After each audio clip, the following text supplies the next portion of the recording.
Des agriculteurs en colère, nous l'avons vu il y a quelques minutes, mais aussi des cheminots en grève après-demain et à nouveau à l'approche de Noël. Des fonctionnaires eux aussi en grève le 5 décembre, des salariés des grandes entreprises qui vont perdre leur emploi. Un climat social éruptif, la France craque-t-elle? C'est à cette question que nous allons répondre ce soir dans cette page spéciale. Pour commencer, Léa Kebdani, Guillaume Frixon et Philippe Vogel vous ont donné la parole.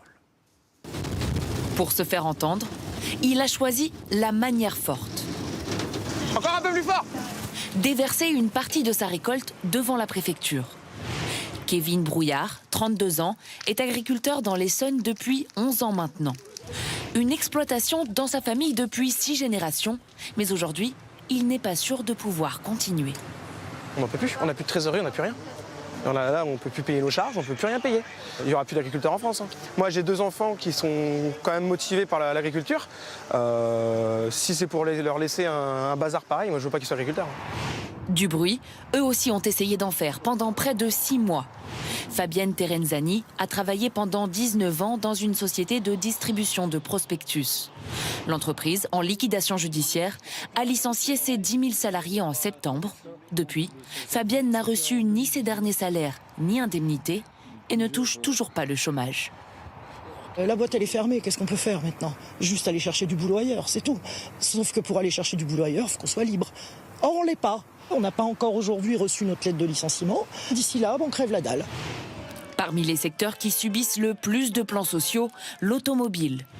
Dominique Gabory y a fait toute sa carrière, 35 ans. L'équipementier pour lequel il travaille à Strasbourg a annoncé 248 suppressions d'emplois, plus d'un tiers des salariés. Aujourd'hui, ils attendent de savoir sur qui cela va tomber. On a quand même une boule au ventre. On dit on était presque tous, on se connaît tous dans l'usine, parce que la moyenne d'âge c'est quand même 50 ans, 55 ans, donc on se connaît tous, donc l'ambiance n'est plus la même maintenant. Après 11 jours de grève, les salariés ont obtenu une augmentation de leur indemnité. Ils ont repris le travail aujourd'hui, mais pour combien de temps ?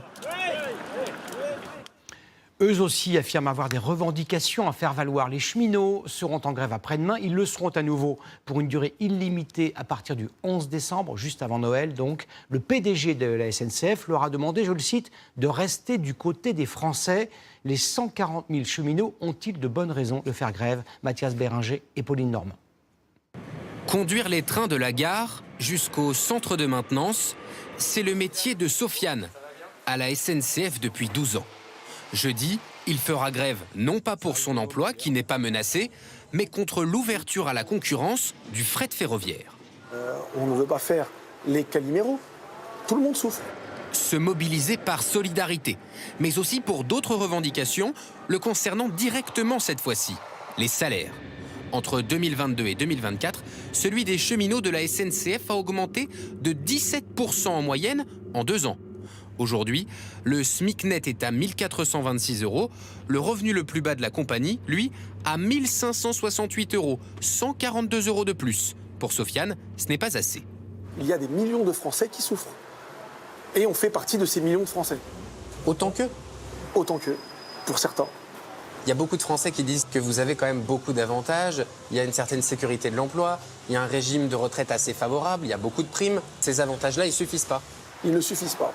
Et j'espère que toutes les personnes qui travaillent dans d'autres entreprises et qui n'ont pas ces avantages se mobilisent justement pour les obtenir. En ayant recours à la grève, par exemple, un moyen de pression privilégié par les cheminots, Sofiane l'assume. Il y a énormément de soutien de voyageurs, de travailleurs qui empruntent le train et de retraités qui comprennent pourquoi nous faisons grève et qui nous soutiennent.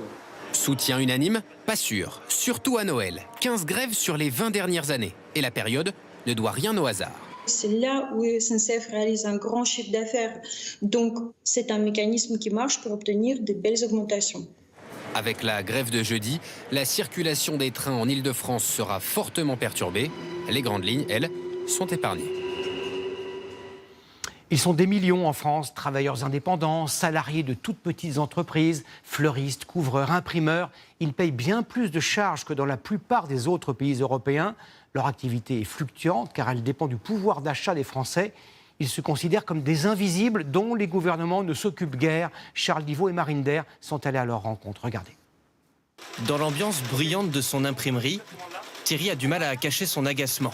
À la tête de cette entreprise depuis 15 ans, il a aujourd'hui le sentiment que, malgré son travail et celui de ses 4 salariés, l'argent ne rentre plus dans les caisses.